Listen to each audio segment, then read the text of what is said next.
Welcome to Full Prefrontal, the show that exposes the mysteries of executive functions.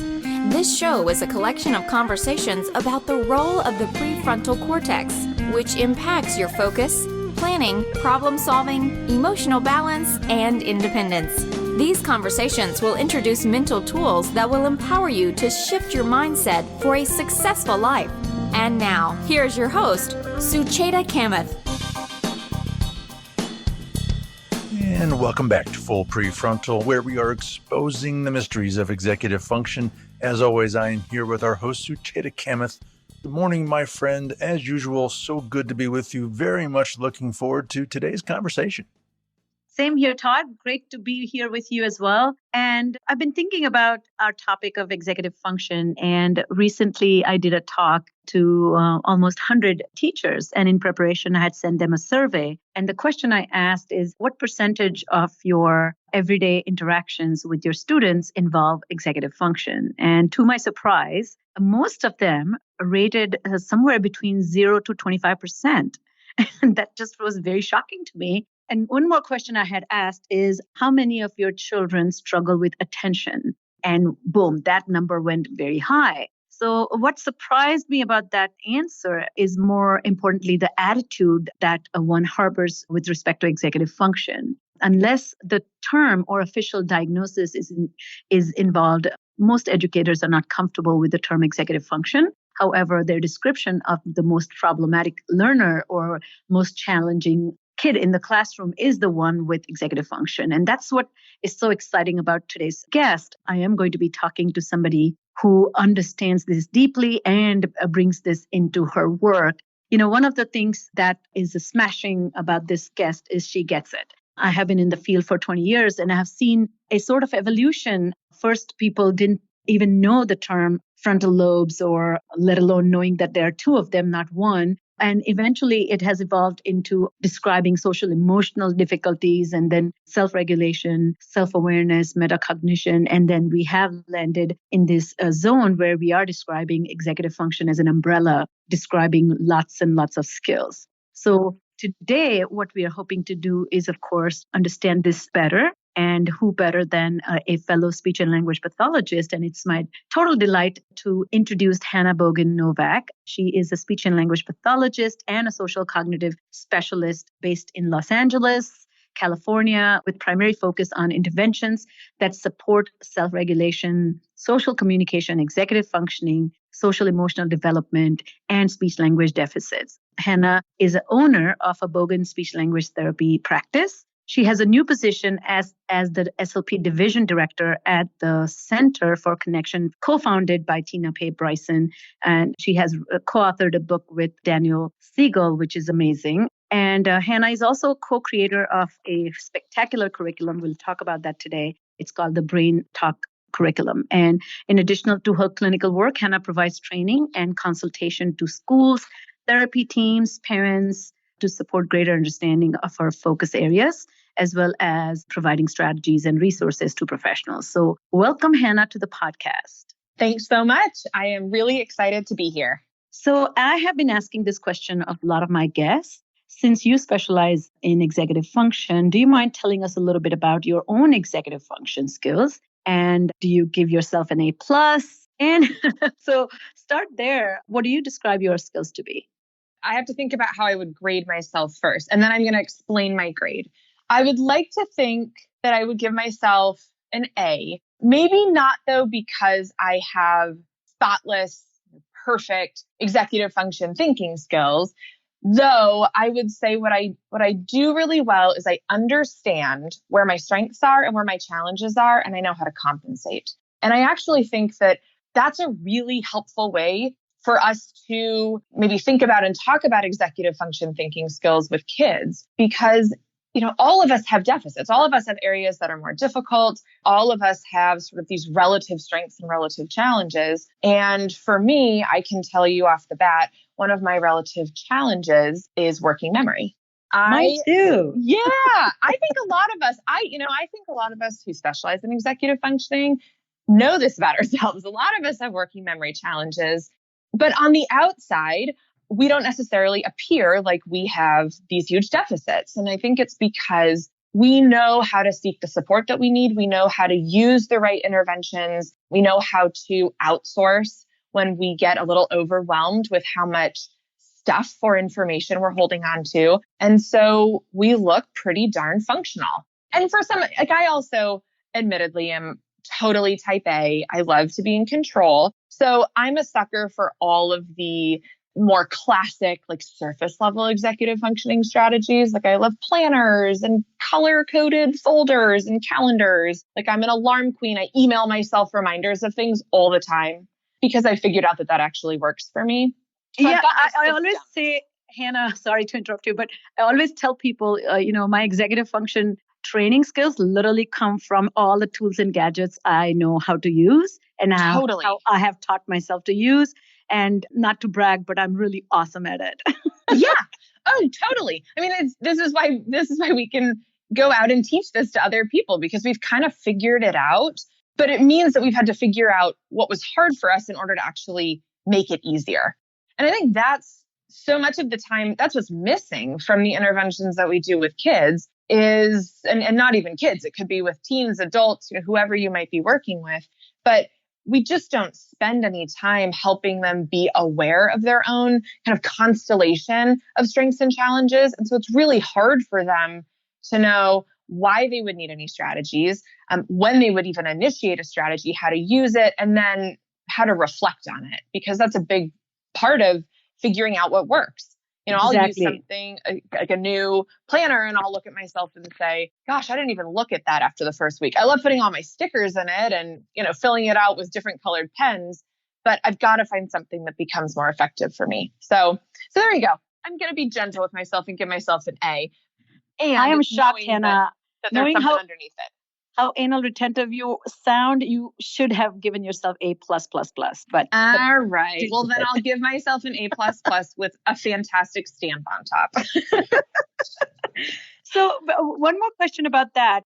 You and I, our work is so metacognitive in nature, and this exfoliating the mind so that you discover the true nature of your approach. To me, I think the most fascinating skill is self-devised strategic thinking. And so my question is there anything in formal years of learning that you discovered or strategies that you were told or that kind of, became this aha moment for you? And it may not have been, but I was just curious, did you as a learner and thinker at a young age, when did you discover this connection between your abilities and your own thinking about your abilities? That's a great question. I don't know that I could pinpoint a moment, but I can tell you about what that transformation maybe looked like. So in high school, I was in a pretty rigorous academic program. And I remember I was surrounded by a lot of peers who were, without question, phenomenal test takers. I mean, they're really bright. They were and they still are. And I definitely, I wasn't a dull crayon in the box, but I also wasn't maybe the sharpest when you compare sort of everybody in the program. But I think one of the big differences is I realized that it wasn't just about having the this exceptional underlying intellectual capacity that allowed you to be successful or allowed me to be successful. A lot of it was the amount of effort or work or sort of organization that I had to be able to produce at the end of the day. It was both the process and the output and the product. And a good friend of mine from high school, when we went off to different colleges and sort of had our own experiences, but we kept in touch for many years. And she talked about the challenges that she faced despite being a really, really intelligent individual, the challenges that she faced just managing the experience of college. And that she was actually flunking out of one of her classes. And she said, it's so frustrating because I've passed, sort of done well on every assignment, I've done well on every exam, but I didn't show up for certain in-class activities because I didn't realize that they were happening. And she said, and now I'm grappling with this sort of mismatch between how, what I know and how I performed. And so I guess it was this journey of awareness that for me, a lot of the strength in executive functioning and then my interest in executive functioning came out of realizing that there was a real difference between underlying intellectual capacity and your ability to produce something and produce it well. And a lot of that had to do with the process itself, right? Like, did you have the right kind of mental graphic organizers, if you will, to get yourself from point A to point B? And could you see both the forest and the trees? I guess it's a lot of that gestalt processing and shifting between the big picture and the details. And sometimes people with really high intellect struggle with that. And it's that ability maybe to use all these different tools that were helpful for me to be successful and actually kind of be able to produce, if you will. I mean, I use that term loosely. I think that we can be, talking about production as like an assignment itself in college, but also social success is sort of an outcome or a product of effort put in to a particular interaction or conversation. And so, yeah, I think my awareness of those strengths came from seeing other people who were also very bright or who were far brighter than me, but who struggled with that process. And ultimately it impacted the outcome. Yeah, and I think that's such a wonderful insight as a clinician, because that has probably shaped a lot of your approaches, is to really, almost opening the lid so that people can peek into their own selves. So yes, let's jump right into this idea of, there's so many complex ways people talk about executive function. There's confusion whether is executive function same as self-regulation, where does attention fit into this? And then where does your thinking about your thinking? So tell us from your point of view where you sit and you, just like me, treat people with challenges. What functional framework do you use to describe executive function?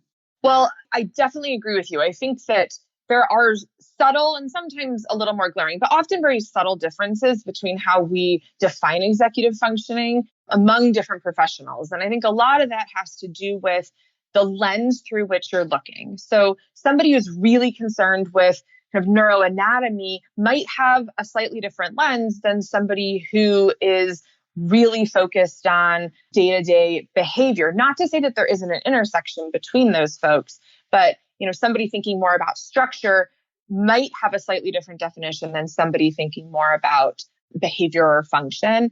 I really jive with Russell Barkley's kind of big model of executive functioning, which is a melding or maybe not even so much a melding, but almost a dissection of executive functioning to acknowledge that self-regulation is a critical component of executive functioning. So in a nutshell, Russell Barkley tends to say executive functioning executive functions are a set of thinking skills that we use in order to engage in deliberate, self-regulated, goal-directed behavior, which I love because that definition makes sense to parents. It makes sense to teachers. If you work with adolescents or teens, right, we're using language that I think is digestible for a wide audience. And I agree with him. He's right that when we are getting ourselves off of autopilot, suddenly we have a goal in front of us. The behavior is deliberate and you are regulated from the bottom up. We're thinking about sort of overall brain regulation. Your survival brain feels regulated, your emotional brain feels regulated, and your thinking brain is now available to engage. That is when we are most sort of present and available to engage with our executive function skills. So that's kind of the big picture approach that I have to executive functioning. Yeah. And what I love about, and thank you for sharing that you too really love Russell Barkley's theory. And what I appreciate there is if you take any and every skill, when you attach self-directed. So if you say goals, is devised by me, for me. When you talk about actions, devised by me, for me. If you talk about problem solving, devised by me, for me. So if you keep referencing to the self aspect to it, because otherwise, I see a lot of, and tell me if you do too, but in my practice, I see a lot of really bright students. And the biggest dilemma the parents or educators have about these bright students is why are they still unsuccessful? Because they have the capacity to problem solve, but they never direct that ability towards self. They can solve worse problems, but they're not solving their own problems. Yes. I'm late. How do I not make myself late? But if you are late, they have great suggestions for you. Right.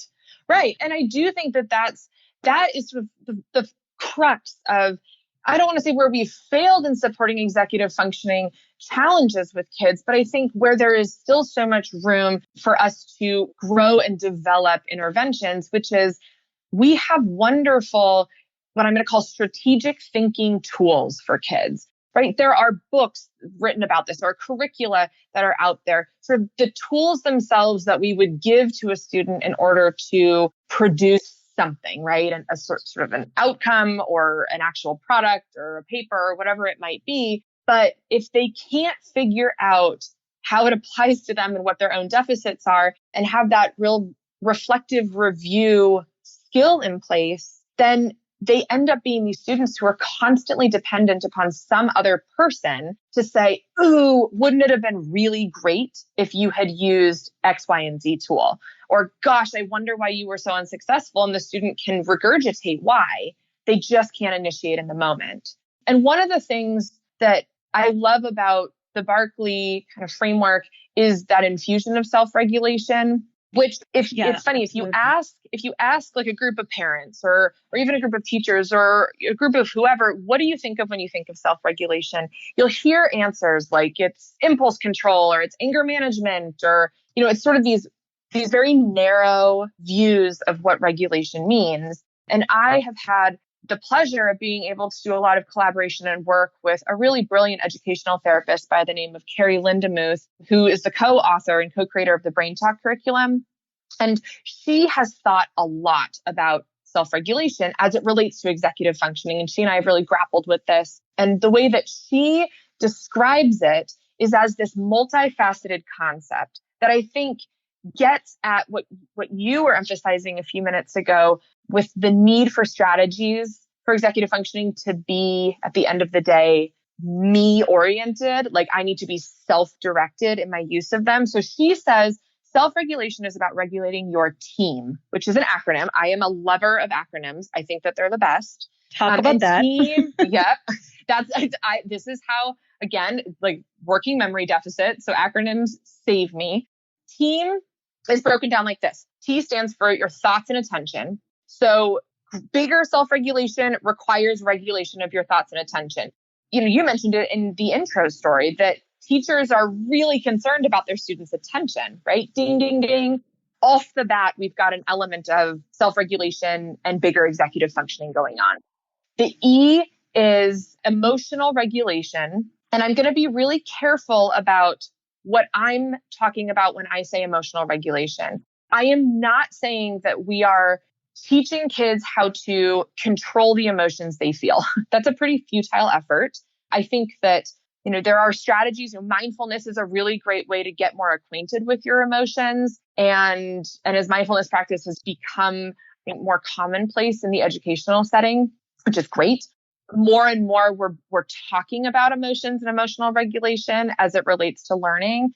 But what I'm talking about with emotional regulation is being able to manage how you behave, regulate your action despite what you're feeling. And that is not always easy. It's not always easy as an adult with relatively decent executive functioning. The A in the acronym is regulating your actions. So this is going to get into impulse inhibition, but it's not just don't push the red button style of impulse inhibition. We're also talking about how can a student maybe shift away from something preferred to something less preferred, right? So it's not just about how do they initiate, it's also about how do they stop or shift. Modulation gets brought under this bigger umbrella. So are you working with students who are real 0 to 60 kids? Like they're either hot or cold, but they really struggle to be somewhere in between and kind of match the situational demands. That also falls within this idea of regulating action. And then the M, this is what I love about Carrie. Like she's so brilliant because she says that's where most people stop, TEA. But what they're missing is the M, and the M is motivation, regulation of motivation. And how often as a clinician do you work with a student and you're super motivated for them to have strong executive function skills, right? Like you really want them to be successful in whatever the endeavor or goal is that you have for them. And that even maybe they think they have for themselves. But at the end of the day, something about motivation just gets in the way. Like maybe they were never motivated to do the English paper to begin with, or maybe they were, but it was way too far into the future. So, bringing that piece in, I think gives us this much more interesting and useful lens to start to think about executive functioning before we ever get to, now what's the actual tool that you're going to use? All of those other things have to be regulated first. Yeah. Oh my God. So many things to talk about here. I think one important thing about your message, and it speaks to my heart, and I share the same philosophy and principles. We are not doing to kids. We want the kids to be able to do to their future goals. Yes. So this idea of fixing somebody is totally wrong. It's aiding somebody to become in charge of their brain. So my favorite line is your brain in charge of you, or are you in charge of your brain? And so this idea about a teacher directed, parent directed, or other directed regulation is not self-regulation. So let's not even waste time saying we are helping develop self-regulation, but I am in charge of it. So if you don't have the meta process with it, you can't really succeed. The second point you really talk about, and I would love to see if you can elaborate each individual aspect of this self-regulatory, getting a handle on your team in terms of the metacognition. What would the strategies would look like when you're regulating thoughts, when you're regulating emotions? And if you can just also help our listeners understand that from a therapeutic point of view, we have to literally isolate each individual strand to polish it, develop it, and then master it before we put it back, so to speak, into the big picture. But how does that look like in a scene when it's a dynamic situation, when the kid is expected to manage their thinking, redirect their thoughts, redirect their actions? So what does the journey look like? So I am a big believer that the journey begins always through a metacognitive lens.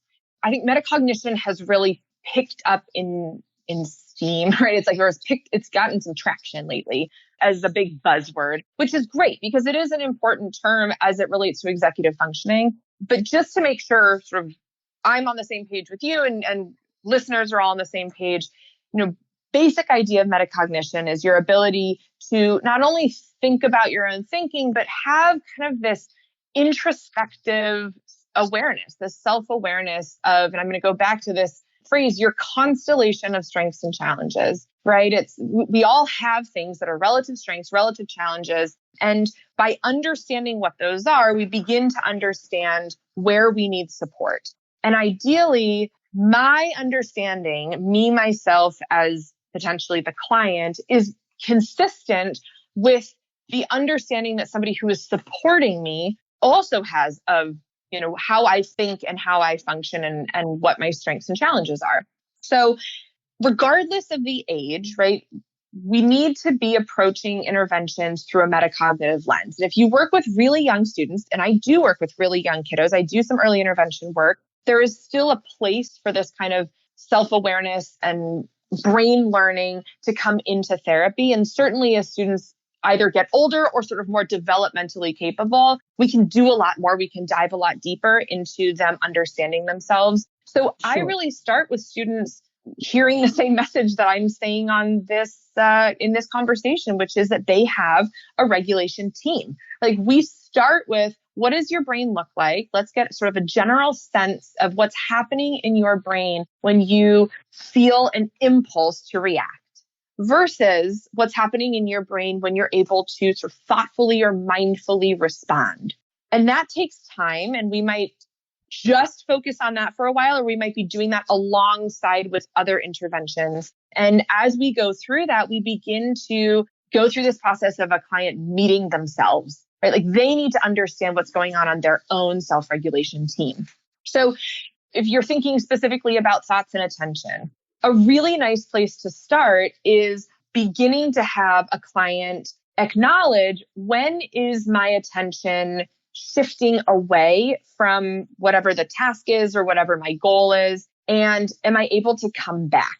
And depending on the curriculum or the approach that you pick up, there are a lot out there. You might be framing this in different ways. So if you are coming at this from like a social communication, social regulation approach, and you're really familiar with the social thinking kind of, world of support, you might be using the term, is my brain in the group?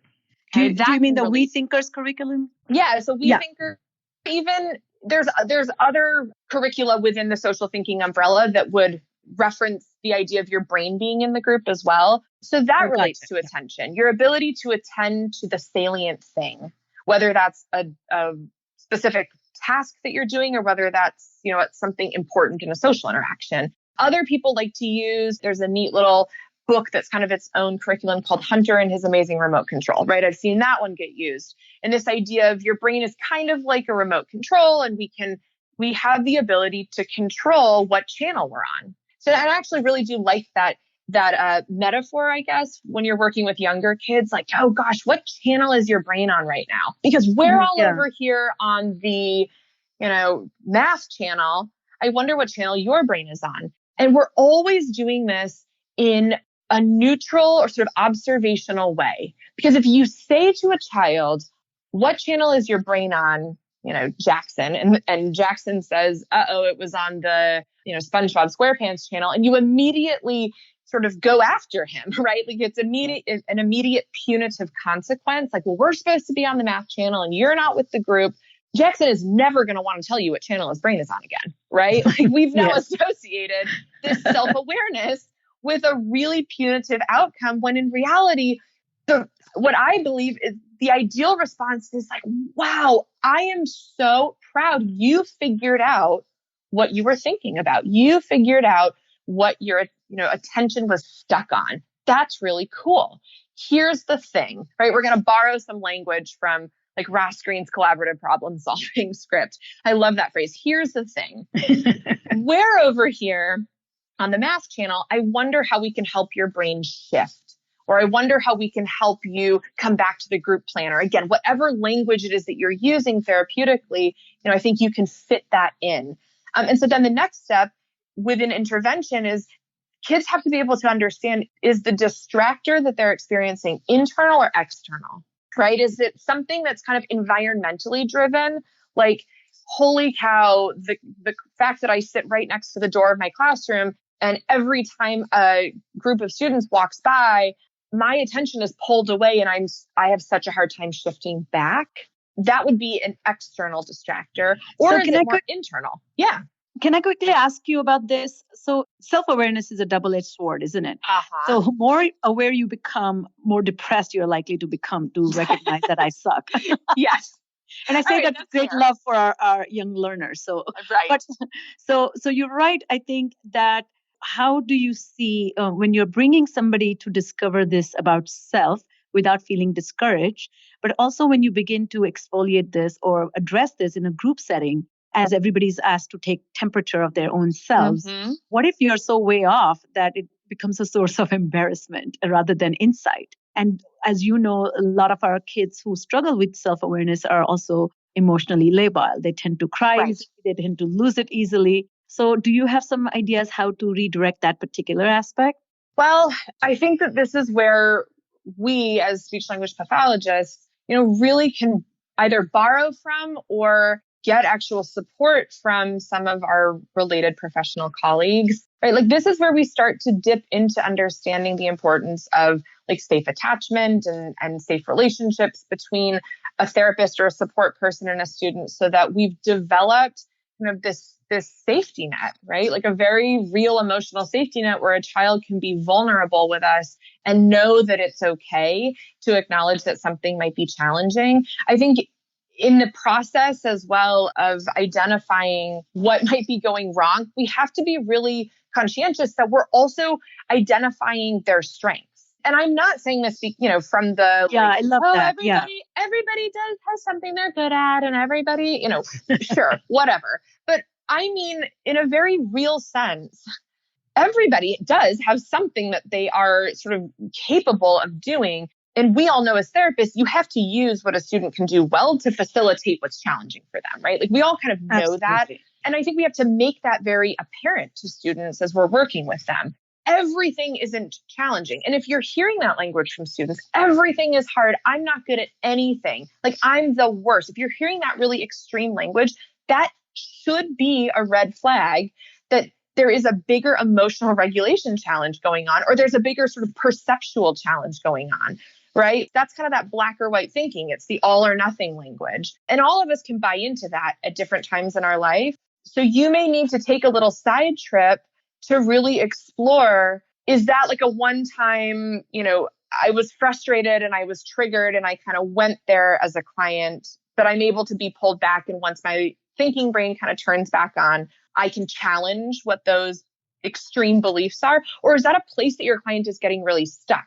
And if you are someone who has the training and expertise and ability to go down that path for the client and maybe walk with them at their pace and really support that emotional regulation piece along with the maybe attention focus that you have, that's great. And if not, then that's a really good time to refer or bring in another expertise. Because I do think that many of our students who struggle with executive functioning have something going on with anxiety or depression, right? Because in many cases, we're talking about a production deficit here. Like, it's not that they're incapable of coming up with a goal or that they, have nothing that motivates them or that they don't get that they're being unsuccessful. In many cases, we're talking about this population of kids who tend to be chronically unsuccessful and sometimes can tell you exactly what they should have done or would have done.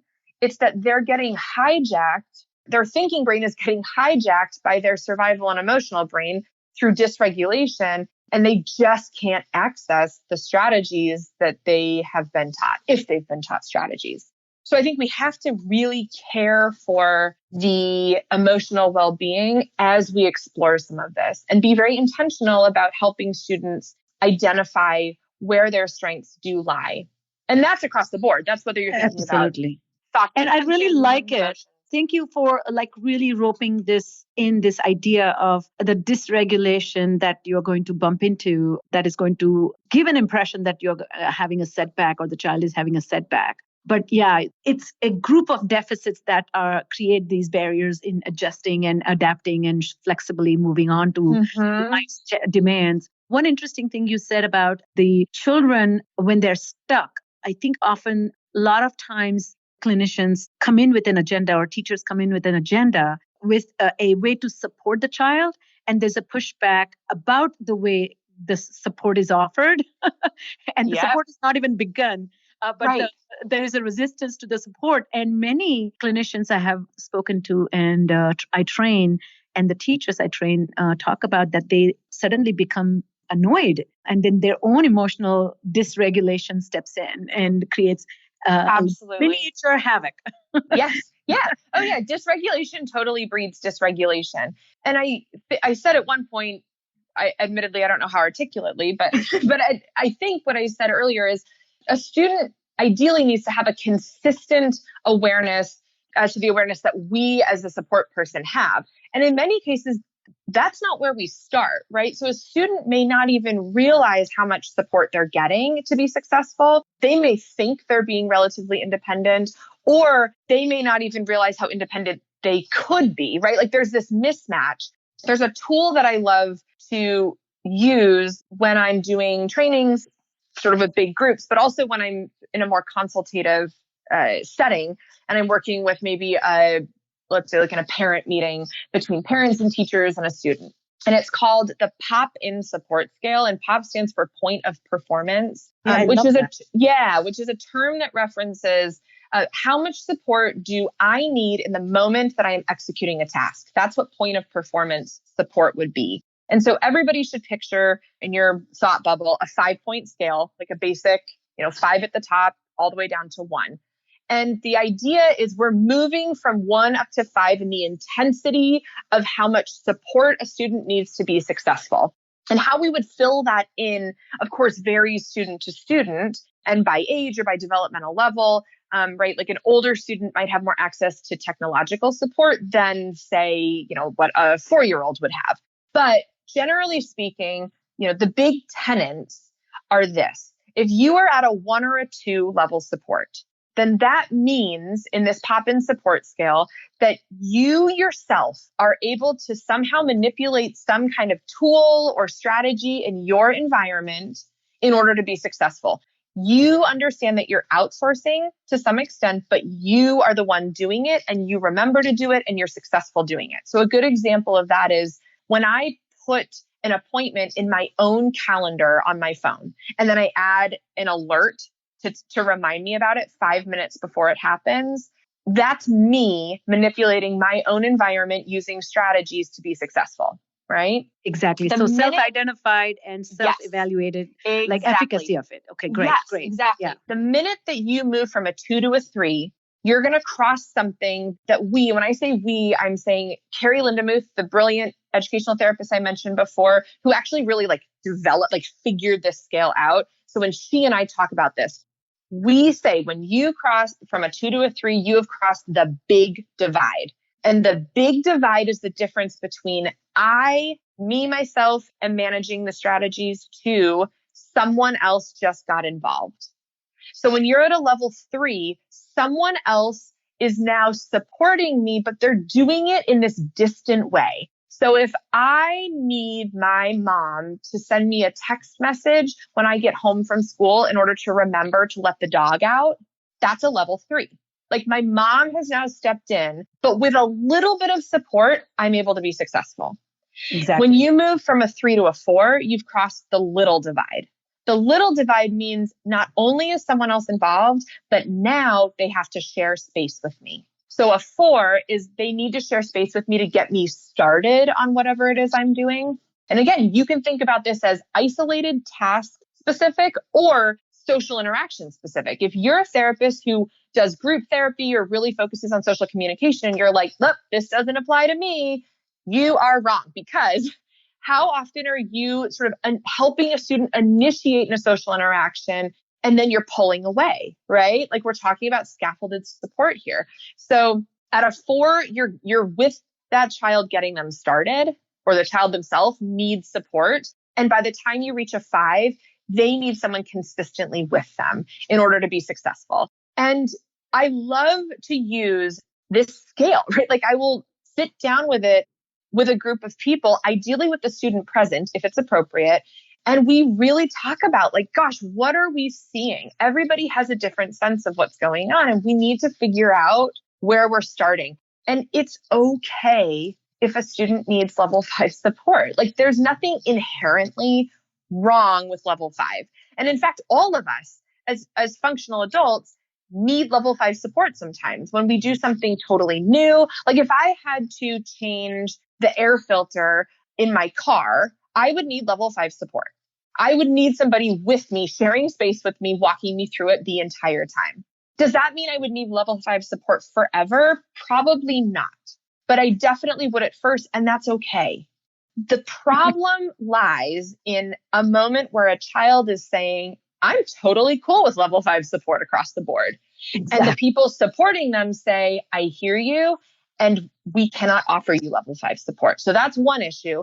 The other is if a child thinks that they're way down at a 1 or a 2, and someone else is leasing out their frontal lobes to be the child's executive functioning, right? Like that they don't even realize that they're actually providing a much higher level of support.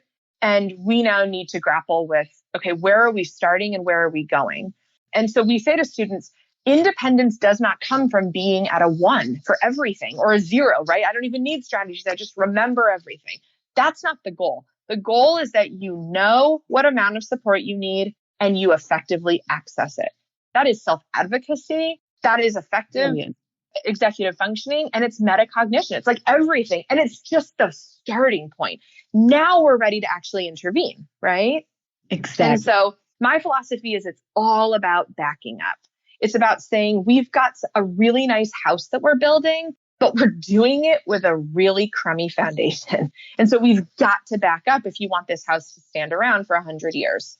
Amazing. You have addressed so many important questions and concerns I often have when people zealously support kids who are struggling with one outcome in mind, which is let this child demonstrate his true potential.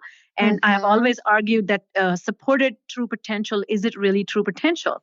Because somebody else is doing the job of frontal lobes while the child is doing the job of the worker brain. Right. The slogger brain. So, before we come to an end, I mean, I could talk to you for hours, as we come to an end, I was thinking about, I bet you are consumed with the thought that how poorly executive function is understood. My podcast is a simple measure to get people to understand the wide applicability and universality of these skills. And you and I were talking about this yesterday as well. So why do you wish that more people knew about executive function? And why is it so critical for us to become executive function savvy as a society?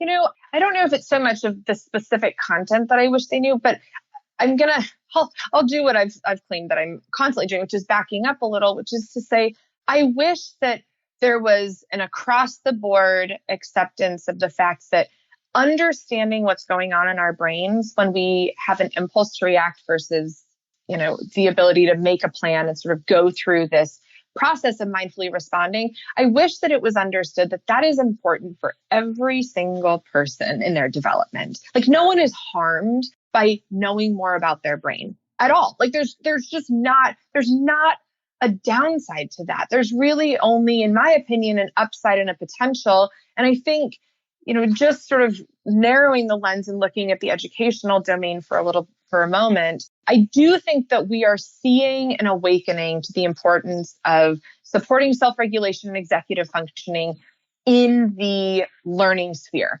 I hear it more and more. It's the reason that I have a whole element of my job, which is getting to work with teachers to do trainings and coaching and consultation to really build their awareness. I think where the question is starting to shift is not, should we care about this stuff? It's how do we begin to infuse this into an already packed curriculum, right? And how do we support the development of these skills for all students so that everybody benefits and the students who really need the additional support now have a leg up? And I think that there's a lot of different ways that you can do that. The curriculum that Carrie and I co-created is one of those ways, right? It's certainly not the only thing that's out there. But what we saw was a need for people to have language to be able to describe what's going on in your brain during the process of kind of neural connectivity, right? The conversation of neural integration that allows you to move from, I am just reacting to the world around me. Like I feel, and so I react. To a much more kind of developed, mature executive function, savvy ability to, I am acknowledging that I feel an impulse. I am able to pause that impulse. We say you have to insert the pause, and then I can engage this conversation between my feeling brain and my thinking brain to say, okay, here's what I feel right now inside of a now bubble. And here's what I want in the future, right? This is a goal that I have. And then I'm going to shift. I'm going to use this beautiful capacity I have as a human being to use mental time travel, right? In the moment, I can think into the future about a goal I want, and then I can shift into the past and really say, what do I know from the past in order to help me make a plan for right now? And Brain Talk breaks all of this down, right? We create characters for the amygdala and the basal pleasure and reward circuit and the kind of prefrontal cortex, but also the bigger idea of like the critical thinking aspects of the brain and the hippocampus, right? These major players that tend to be involved in the process of mindful responding in order to create a narrative that makes sense, I would say for kids, but I actually think that most adults everybody don't know this needs stuff, it. right? It helps. And we're simplifying it in a way so that a kid can say, instead of expecting a child to be able to say, excuse me, grown up, my amygdala appears to be perceiving a threat. I don't know whether it's real or, kind of imagine, but I am getting a blast of cortisol. I feel this extreme impulse to, you pick fight, flight, freeze. Like I'm having this avoid impulse and I'm about to react. Like that's an unreasonable expectation to have, I think, for someone who doesn't just like breathe this stuff in all day. But a kid could totally learn about the amygdala in a developmentally appropriate way. We call it MIG, and it looks like a little almond-shaped creature, right? And sort of personify it and be able to say, I'm having a MIG moment. And that is so powerful, right? This ability to put language to the abstract experience of engaging executive functioning when you feel an impulse, that is power. That is a tool in and of itself, right? Like the awareness becomes a tool that everything else depends upon. And I guess, so, to really answer your question, I wish that people both got on board with, we have to teach kids about their brains. This is just as important as a basic math curriculum or a basic literacy curriculum, because our ability to learn everything else depends upon our ability to be regulated. And then that we had sort of an emphasis on doing it in a developmentally appropriate way, which we hope Brain Talk is for a lot of kids. But like I said, there's lots of programs and strategies out there to do this, and to be consistent in, really supporting kids along their journey of developing executive functioning, because it's gonna be a while, right? It takes a while for all of these structures to really mature. Well, I think you could not have, your passion comes through so beautifully, and you could not have explained this more eloquently than you just did. I really hope that we don't have a separate teaching and self-regulation do not need to be two separate things. They need to be enmeshed, and we don't need to pick kids out because they're failing and then intervene. I think just like you, if I am given a chance to be on my soapbox, that's exactly why I developed EXQ, which is a curriculum designed to directly provide intervention to the children so that they can develop understanding of self, and they can self-redirect using self-devised strategic thinking. So not just knowing who I am, but how do I take this knowledge and now become a better version of myself? But I'm not becoming a better version of myself because I lack something. But this is the journey of life. This is what good people of this earth do. Oh my gosh, I love it. Great. And one idea that I have, my metacognitive training is called the META, which is mindful examination of thinking and awareness. And it has this very complex system. But one thing that you have talked about repeatedly, which is, self-awareness is impaired for those who need the help with self-awareness. Because what if their self-appraisal is poor, then you cannot really, what if you give yourself 100 sizzle points and call it a day, Right. So part of this gingerly providing some nudge that say, what if you're wrong? We need to figure out some amazing behavioral and psychological means to reach out to kids who are not afraid to say, yeah, I'm not that great. That should be our mission as we educate and prepare our children. So Hanna, you are brilliant. Thank you so much for coming on the podcast and sharing your wisdom, and keep up with amazing work that you're doing, and can't wait to connect again. Thank you so much. It's been a lot of fun.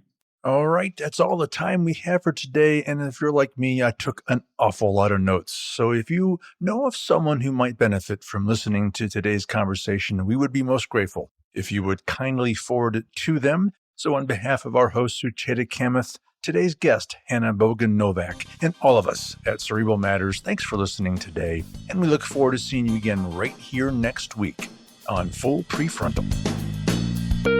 Thank you for listening to Full Prefrontal, exposing the mysteries of executive functions. To contact our host, Sucheta Kamath, and learn more about her work on improving executive functions, visit her website at cerebralmatters.com. That's cerebralmatters.com. Tune in next week for the next informative episode of Full Prefrontal.